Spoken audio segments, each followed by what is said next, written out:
Memórias do Padre Germano. Julgar pelas aparências. Senhor, Senhor, quando chegará o dia em que poderei deixar este vale de amargura? Tenho medo de permanecer na terra. A ilusão das experiências sociais me oculta os abismos do crime e temo cair. Quando o ser desconhecido se prostra diante de mim e me conta a sua história, sinto frio na alma e exclamo com angústia: outro segredo, outra nova responsabilidade sobre as muitas que me angustiam. Acaso sou perfeito?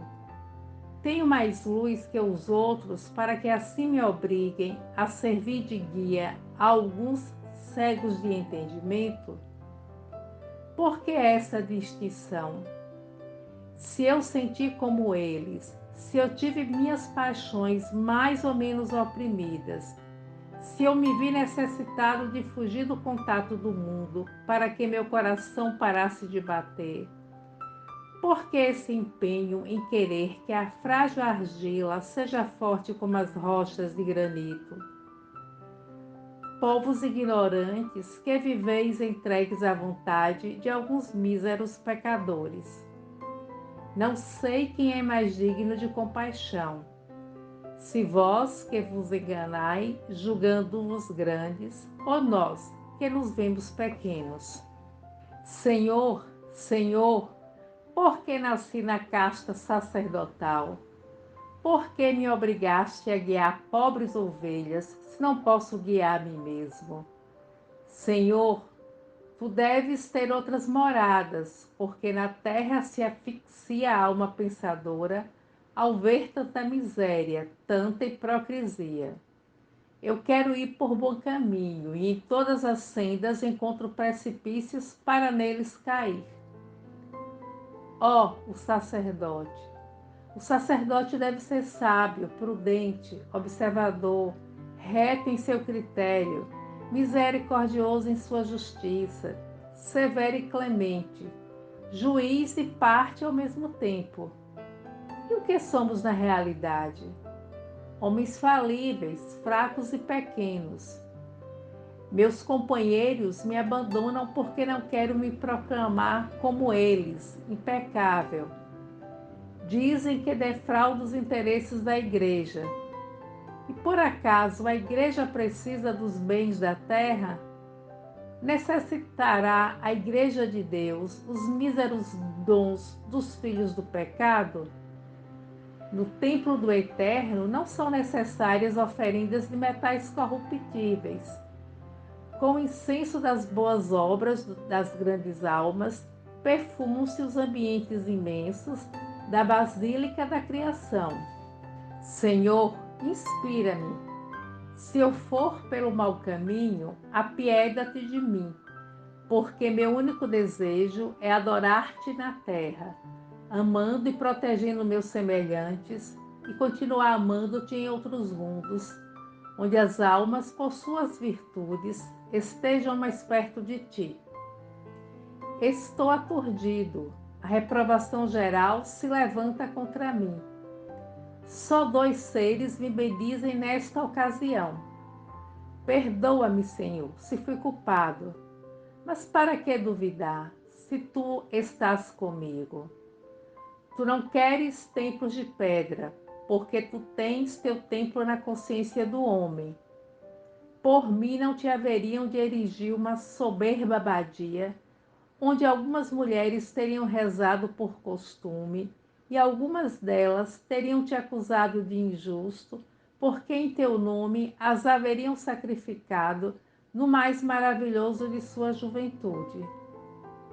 Conventos, conventos, antessalas dos sepulcros. Em vossos claustros se vive sem viver. E Deus criou a terra para todos os seus filhos. Eu recordo minha infância. Vejo em minha mente os monges silenciosos, cadáveres galvanizados, múmias insepultas, e sinto frio na alma, muito frio. Nos conventos, quando se cumpre o que prescrevem a ordem monástica, vive-se contrariando a lei natural. Quando se quebram os votos, é preciso enganar o mundo e faltar ao juramento contraído? Nunca prometa ao homem mais que aquilo que racionalmente possa cumprir. Minha cabeça arde, as ideias em violenta ebulição parece que querem quebrar o estreito molde de meu cérebro. Eu preciso me ver, preciso ver traçado no papel meu pensamento. E tu, manuscrito querido, serás meu confidente. Eu te direi por que sofro, eu te contarei como no retiro de minha aldeia as lutas da vida me perseguem. Há 20 anos vieram me buscar para ouvir a confissão de um jovem nobre, o opulento barão de G, que estava próximo da morte. Quando entrei no aposento do moribundo, uma dama ricamente vestida estava ajoelhada ao pé do leito. O doente, ao me ver, disse com voz imperiosa: "Saia, senhora." E quando ficamos sozinhos, aliviou sua consciência, dizendo por fim: "Não posso jurar, mas tenho quase certeza de que estou morrendo envenenado e creio que minha mulher é a autora do crime. Deixo uma filha que não sei se é minha filha, mas o feito, feito está. Não quero escândalos depois de minha morte, porque de qualquer maneira Deus me vingará. Nem quero deserdar uma criatura que não sei se algum laço a une a mim e que, de um modo ou de outro, é inocente. Deus tenha misericórdia da vítima e dos assassinos." E expirou em meus braços aquele desventurado que morreu duvidando, sem se atrever a condenar. Sua jovem viúva demonstrou uma dor extrema e gastou grandes somas em luxuosos e repetidos funerais. Algum tempo depois, contraiu um novo matrimônio, sem que por isso deixasse de celebrar todos os anos exéquias em memória de seu primeiro esposo. Vinha com frequência ouvir a missa que eu celebrava, quando os pássaros dizem: "Glorificado seja o Senhor." E ficava sozinha, rezando com fervorosa devoção. Em particular, no verão, não faltava nem um único dia a missa do alvorecer, pois vivia perto de minha aldeia, em uma fazenda magnífica. Sua filha mais velha recebeu de minhas mãos, pela primeira vez, o pão da vida. E sempre que via aquela menina, eu me lembrava da confissão de seu pai. A inocente Raquel me dava pena, porque, em suas infantis confissões, se queixava de que sua mãe não lhe demonstrava nenhum carinho, e ela, ofendida, também não a podia amar. Eu, que sempre fui avesso a receber a confissão de qualquer um, da mãe de Raquel, a baronesa G, desejava ouvir sua história. Meu coração pressentia algo terrível naquela mulher. Para o mundo, ela era um modelo de virtudes e, pouco a pouco, tornou-se tão devota que passava horas e horas na igreja de minha aldeia. Raquel foi crescendo e a pobre jovem vivia completamente sozinha. A desventurada se lamentava de que sua mãe não a amava e que havia momentos em que, ao brigar com ela, dizia que a odiava. E seus irmãos, seguindo o exemplo da mãe, também a tratavam mal. E o esposo de sua mãe era o único que se mostrava carinhoso para com ela. Mas era um homem de caráter fraco, absolutamente dominado por sua esposa. E Raquel era, em resumo, a vítima de todos eles. Mas, como para todos os seres há um dia de sol, Raquel veio um dia me dizer que amava e era amada. Um jovem escultor lhe havia pedido que se unisse a ele pelos laços do matrimônio. Mas ela temia que sua mãe soubesse, pois, segundo havia entendido, estava destinada a ser esposa de Deus, e ela preferia a morte a entrar no claustro. Pedia-me amparo para não ser sacrificada, e disse que cederia sua fortuna à mãe se a deixasse se unir ao escolhido por seu coração. É obrigação do mais forte ser protetor do mais fraco. E eu prometi a Deus salvá-la da cilada que, segundo ela, estavam lhe preparando. Suas suspeitas não eram infundadas. Logo correu a notícia de que a exemplar baronesa de G ia reedificar uma antiquíssima abadia e uma das noviças da nova comunidade seria a primogênita da devotíssima fundadora. Ao saber da notícia, escrevi à baronesa pedindo-lhe uma entrevista na reitoria e ela compareceu prontamente para ver o que eu desejava. Talvez pela primeira vez, olhei fixamente para uma mulher, mas olhei-a para ler em seus olhos o que se passava em seu coração. Não acreditava que sua extrema devoção fosse resultado de um grande fervor religioso. Infelizmente, não me enganei. Quando chegou à igreja, mandei-a subir a meu gabinete. Convidei-a a sentar. Sentei-me em frente a ela e lhe disse: sempre evitei receber confissões de alguém, mas a força das circunstâncias me obriga hoje a lhe pedir, em nome da religião que professo, em nome do crucificado, que faça comigo uma confissão. Não vim preparada para tal ato, respondeu a baronesa com certo desconcerto, posto que não fiz exame de consciência. Não é necessário, senhora, isso é mera formalidade. Para um pecador dizer o que sente, não necessita mais que boa vontade. Cada um tem memória suficiente para se lembrar de todos os desacertos que cometeu na vida. A baronesa empalideceu, conteve um suspiro e não me respondeu. E eu prossegui dizendo: sei que a senhora vai reedificar a arruinada abadia de Santa Isabel. É verdade, respondeu ela. Quero que a juventude tenha um novo albergue para fugir das tentações do mundo. E dizem que sua filha Raquel será uma das noviças da nova comunidade. Sim, porque em nenhum lugar estará melhor que lá. E foi consultada a sua vontade? Os filhos bem educados têm a obrigação de querer o que querem seus pais. Desde que não sejam contrariadas suas inclinações particulares e que seu organismo e temperamento possam se adaptar ao tipo de vida que lhe querem impor. E Raquel, menina fraca e adoentada, se for trancafiada em um convento, logo entregará sua alma ao Criador. Acreditas nisso? Não me parece que seja tão delicada e creio que lhe falta a sujeição de um convento.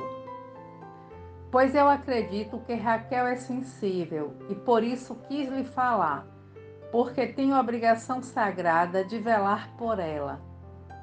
Pois se a senhora é mãe de seu corpo, eu sou o guia de sua alma. Eu pus em seus lábios o pão da vida espiritual. Eu lhe falei de Deus, sou confidente de seus angelicais segredos, e sei que a alma dessa menina não serve para a clausura. Pois eu, pode-se dizer, replicou a baronesa em um tom contrariado, que desde que ela nasceu, fiz voto de que não fosse para o mundo, e o voto que se faz se deve cumprir. Mas esse voto não é válido, senhora. Prometeu a Deus um ser que não lhe pertencia, porque não sabia o que amanhã pensaria sua filha. E Deus não quer o sacrifício de seus filhos. Deus quer apenas a felicidade deles. E que maior felicidade que servi-lo e amá-lo? E ele não pode ser servido e amado em todas as paragens da terra, sem escravizar uma pobre jovem que precisa, como as flores, do sol e do ar para viver? O senhor não parece sacerdote, replicou ela com certa raiva. Por que não pareço sacerdote? Porque não tento explorar sua devoção e me oponho a que erga a abadia, e principalmente a que Raquel faça parte da comunidade? Porque sei muito bem que a alma dessa menina não nasceu para a aridez de um claustro. Ela é doce, carinhosa, expansiva. É um ser que Deus destinou para ser um modelo entre as mães de família. Pois eu a consagrei a Deus e só a Deus servirá. Naquele momento, não sei o que aconteceu comigo. Eu me senti crescer, senti-me revestido de certo poder espiritual. Julguei-me naqueles instantes um enviado de Deus. Não sei que anjo me inspirou, mas uma força estranha, uma potência desconhecida transfigurou meu ser. Deixei de ser, naquele instante, o paciente e sofrido pastor que sorria sempre ao ver as travessuras de suas ovelhas. Senti minhas têmporas pulsarem com violência inusitada. Parecia que uma mão de fogo se apoiava em minha fronte. Em meus ouvidos zuniam 1000 palavras confusas e incoerentes. Estendi minha mão direita, levantei-me possuído de um terror e um espanto inexplicáveis. Pareceu-me ver sombras de noviças que fugiam em debandada.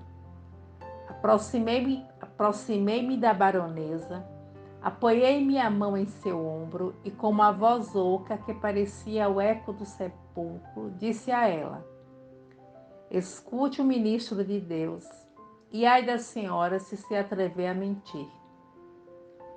Ela olhou para mim e não sei o que lia em meus olhos, pois teve que baixar os zeus, dizendo com voz transtornada: que quer?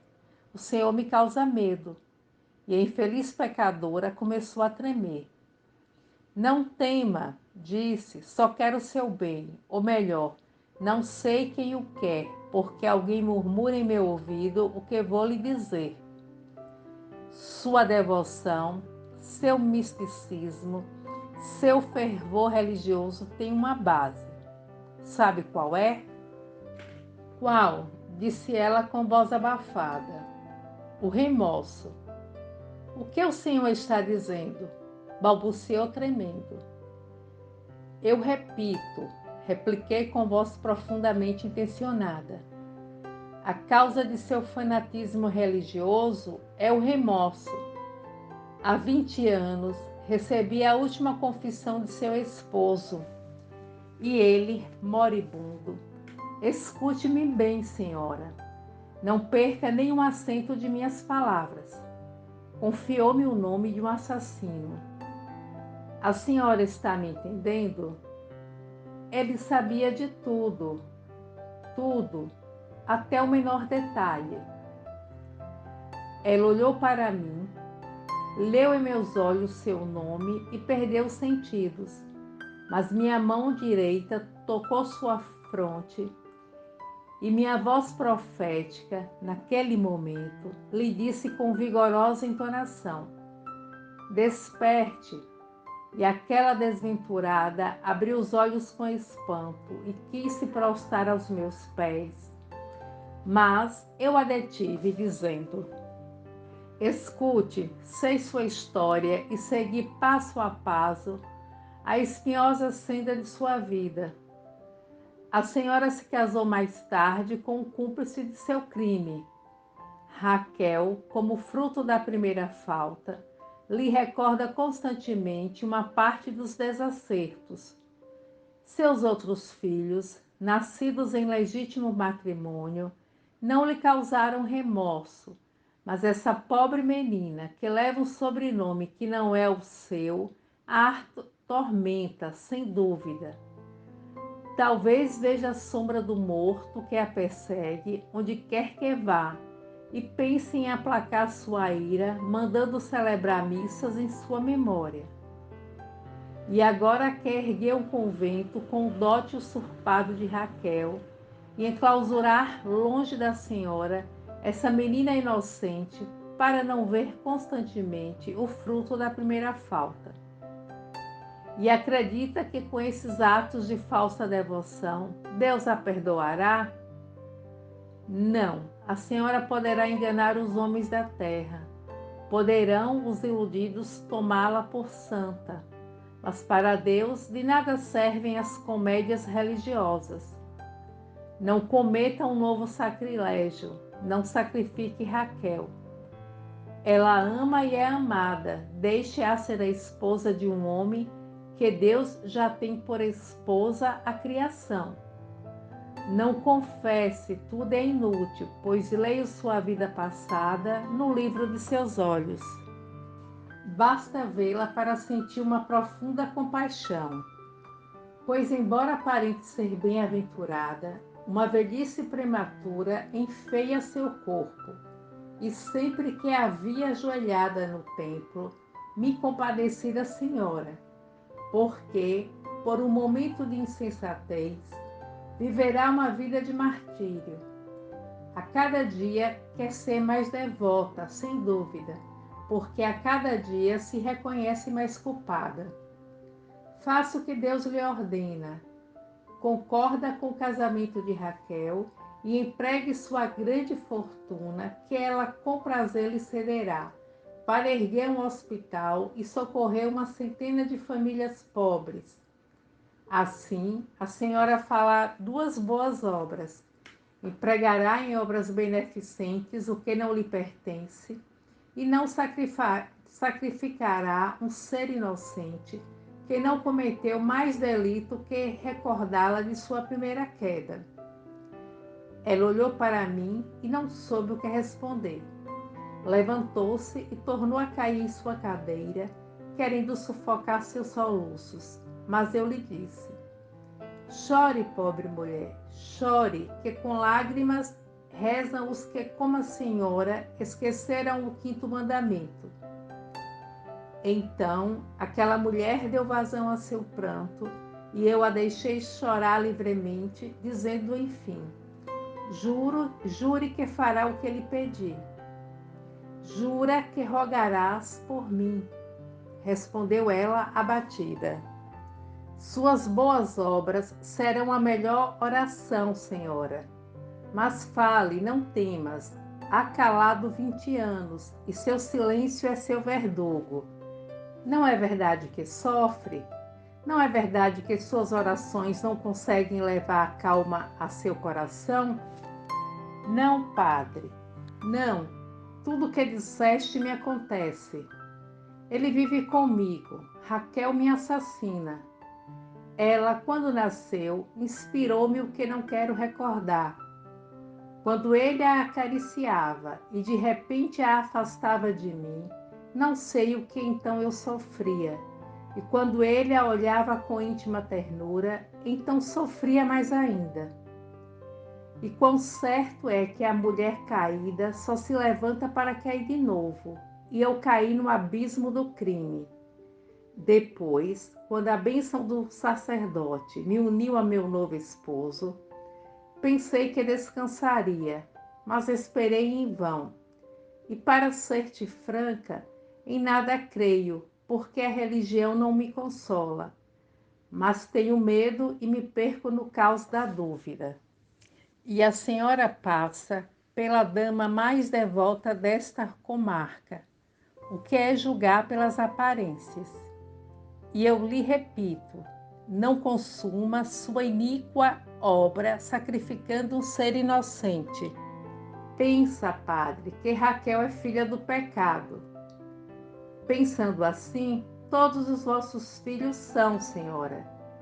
Pensa que seu casamento é válido perante Deus? Se há recebido por puro formalismo a bênção do homem, as uniões sacrílegas nunca são abençoadas por Deus. Os livros sagrados dizem que as faltas dos pais cairão sobre os filhos até a quinta geração. E a razão natural também compreende que o ser inocente está livre da herança do pecado. Deixe que cada um dos vossos pobres filhos escreva sua história e não aumente sua culpa sacrificando Raquel. Ela me prometeu que cumpriria meu desejo e o cumpriu, com a condição de que Raquel cedesse sua fortuna em benefício dos pobres, caso não quisesse professar. Raquel, aconselhada por mim, concordou contentíssima e, sorrindo de felicidade, me apresentou seu amado da alma, dizendo docemente: abençoa-nos, Padre. Eu os abençoei com toda a minha fé, com todo o meu amor, e estreitei em meu coração o jovem casal que, por um milagre, pude salvar de uma infelicidade certa. A baronesa dividiu o dote da filha entre a construção de um pequeno hospital e o auxílio a 100 famílias. Isso a santificou aos olhos do mundo. Todos dizem que é uma santa, passa mais tempo na igreja que em casa.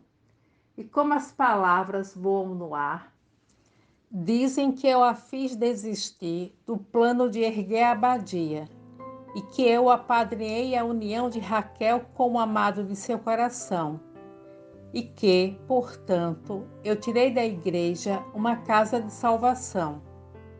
E se ontem alguns de meus companheiros me odiavam, hoje, se o pudessem fazer impunemente, far-me-iam viajar rumo à eternidade. E as recriminações chovem sobre mim, e me dizem que sou um mau sacerdote, que penso mais nas coisas da terra que nos interesses do céu, que sou um pastor descuidado, que deixo que minhas ovelhas se descarnem. E eu, Senhor, em certos momentos duvido de mim mesmo, mas depois reflito e digo: o que teria sido melhor? Erguer o convento e fazer entrar nele uma pobre menina que viveu morrendo, e no momento de sorrir, no bendito instante de ser feliz, arrebatar-lhe violentamente a felicidade e enterrá-la em um claustro onde teria acabado de morrer, amaldiçoando uma religião que a havia condenado ao martírio e lhe havia dito: morra, porque esta é a minha vontade? Que teria sido melhor, repito, destruir as crenças de uma alma jovem e confiante, ou cooperar para sua felicidade, unindo-a ao homem que a adora e criando uma família feliz? Já há casas de reclusão suficientes. Muitas, incontáveis, são as vítimas das tiranias religiosas. Feliz de mim se pude arrebatar uma Marte do lugar do sacrifício.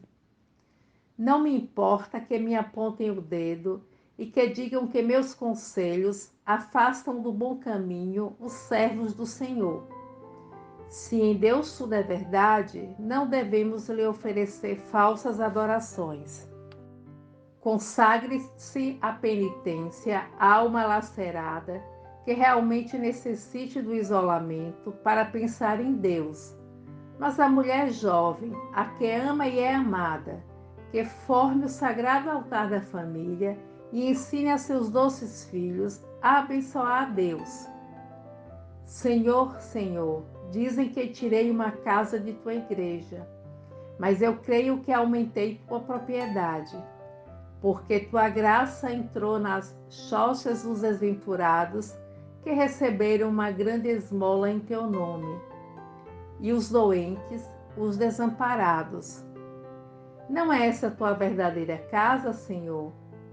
Tua casa é onde o faminto e o sedento aplacam sua fome e sua sede, onde o nu encontra abrigo, onde o atribulado acha consolo, onde o espírito errante recebe útil conselho. Essa é a verdadeira casa do Senhor, onde se faça o bem pelo bem em si.